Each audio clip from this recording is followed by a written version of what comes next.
I have a 4-year-old granddaughter who has absolutely no problem in believing that a pumpkin can be made into a coach or that Elsa can create an ice castle out of nothing.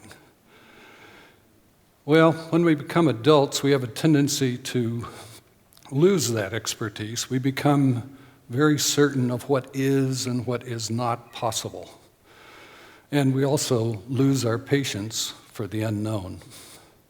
Well, I was raised on a farm in Idaho, and I can remember as a young boy, I was asked by my mother, "What do you want to be when you grow up?" And I thought about it for a minute, and I said, "I don't think the job I want exists yet." Well, if you ever want to really frustrate a very practical Idaho farm wife, that's the way to do it. In that particular time, I think that's when I began to learn about what it takes to make magic. Well, what is magic? Well, there's lots of definitions of it, but what I want to focus on is what it takes to make magic. I've boiled that down into these 3 elements: inspiration, creativity, and faith. I guess you could call it my magic formula. But in 1971, I was this impossibly young employee of Disneyland in California. And I was a part of the entertainment division. The entertainment division was responsible for live shows, parades, fireworks, and special events. And in that same year, Disney was building this theme park in Florida, and I was sent to Florida during construction to be a part of a special team that would be responsible for the special event for the Disney company, the grand opening of Walt Disney World. Among other projects, I was assigned to build and operate the Electrical Water Pageant. Now, the Electrical Water Pageant is basically a parade of floats on water, and it was something that had never been done before. It was to be a one-night event only. It was to take place on the Seven Seas Lagoon, and it was to be for this big luau of specially invited guests that would be held on the beach of the Polynesian Hotel. Well, the water pageant consists of 14 barges, and each one of these barges has a screen on it that's 25 feet high.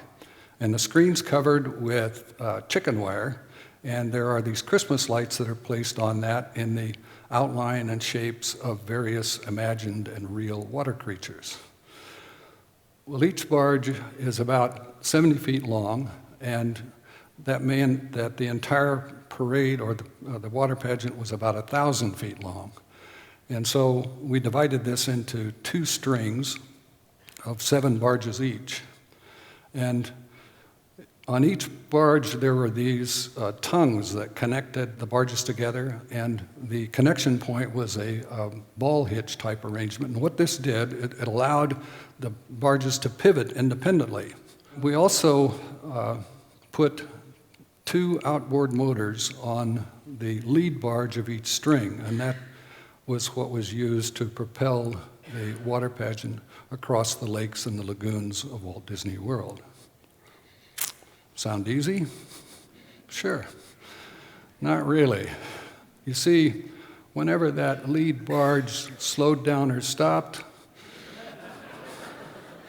all the other barges jackknifed into each other. And instead of having a floating parade, we had this floating mess.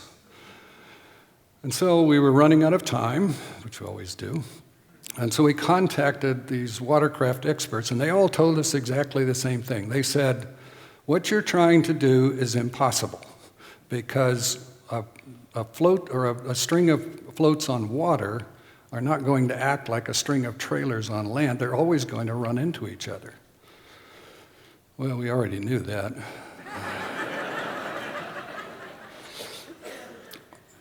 But we were up against a lot of difficult problems, but we decided that what we could do is work on this. It took us a while to get this kind of going, and what we were trying to do was figure out how we could make this work. And what we didn't know is that what we needed was inspiration. And so there we were out on the Seven Seas Lagoon one night with less than 3 days to go, and had the whole team there. We were gathered around our floating mess. We were trying to figure out what we were going to do, how were we going to make this work, and this voice spoke up. It was one of the drivers of one of the strings. He was a high school kid. He'd been hired part-time by Disney to drive it, and he had a little bit of experience with watercraft. He had no experience in physics, no experience in engineering, and he wasn't even a part of our team. But he had this idea. His idea was that if we put another outboard motor on the very last barge and faced it in the opposite direction, we could keep the string taut and keep them from running into each other. Phew, it worked. It was a simple, elegant idea, and it worked. And I thought, I should have thought of that. My team should have thought of that. All those experts should have thought of that. But they didn't. And so we were left with this high school kid saving the day. And what I learned from that was this, that inspiration can come from anywhere. And you really need to spread your net far and wide, much wider than your own circle, because that's where you're going to find inspiration. And now here it is, 44 years later, and the Electrical Water Pageant is the only thing that has survived from the grand opening, and it's been performing every night since, all because of the inspiration of this high school kid.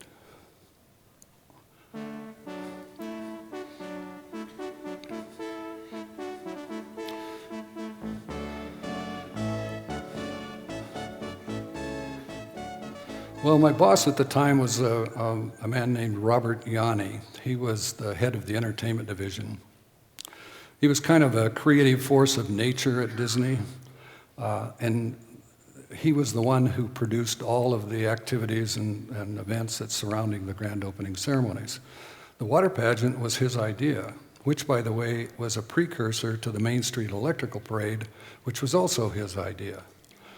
But in 1982, Epcot was just about to open, and Bob was once again tapped to be the producer of all the grand opening ceremonies, and I, along with my cross-functional team, were to play a major role. Well, Bob's vision was that we would have these, we'd have a number of elements involved in a show that would take place on the 40-acre World Showcase Lagoon, and it involved at least 4 of these floating, self-propelled fountain barges. And these fountain barges had lots and lots of equipment on them. They were very, very heavy. And our team was tasked to figure out how to make them float and how to operate them.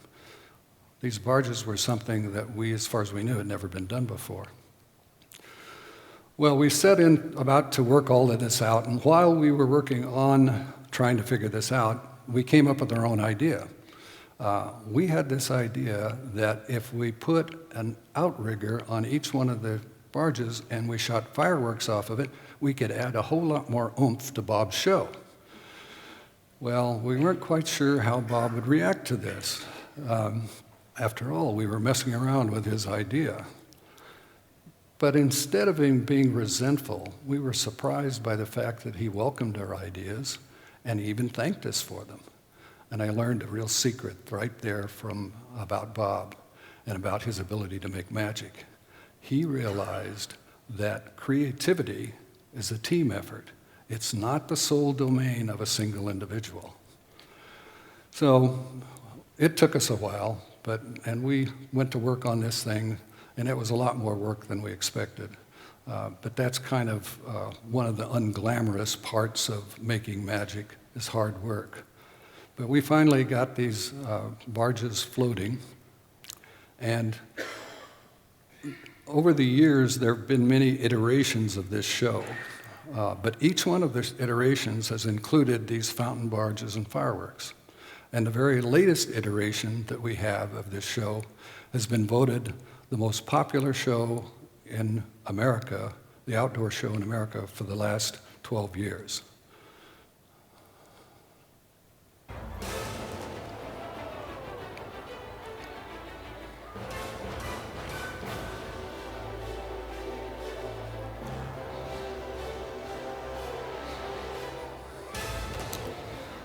Well, after you do enough of these never-been-done-before projects, you kind of naturally gravitate towards research and development. And my whole team and I were moved into R&D. We had this unofficial motto, which was, if we knew what we were doing, it wouldn't be R&D. Well, Disney is probably the largest and single user of fireworks in the world. And so we set about to reinvent the way in which fireworks would be presented. Fireworks are launched from these tubes. They're called mortars. And inside each one of these tubes is placed a fireworks shell. The shell is usually round or cylindrical. There's a black powder lift charge that's put on the bottom, and when that lift charge is ignited, it propels the shell out of the tube and into the sky. And while the shell is traveling, there's a chemical time fuse that burns from anywhere from 2 to 5 seconds. And when the shell theoretically reaches apogee, it bursts and it creates the effect, the fireworks effects that you're all familiar with. Well, we set about to change all that. First thing we did is we put everything under computer control. Then we replaced the black powder lift charge with compressed air.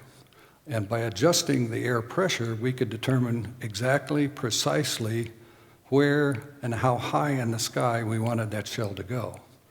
The next thing we did is we replaced the chemical time fuse with an electronic programmable chip. And with that, we could determine exactly when we wanted the shell to burst. Well, there are a number of creative benefits from that, but one of those is these mouse ears.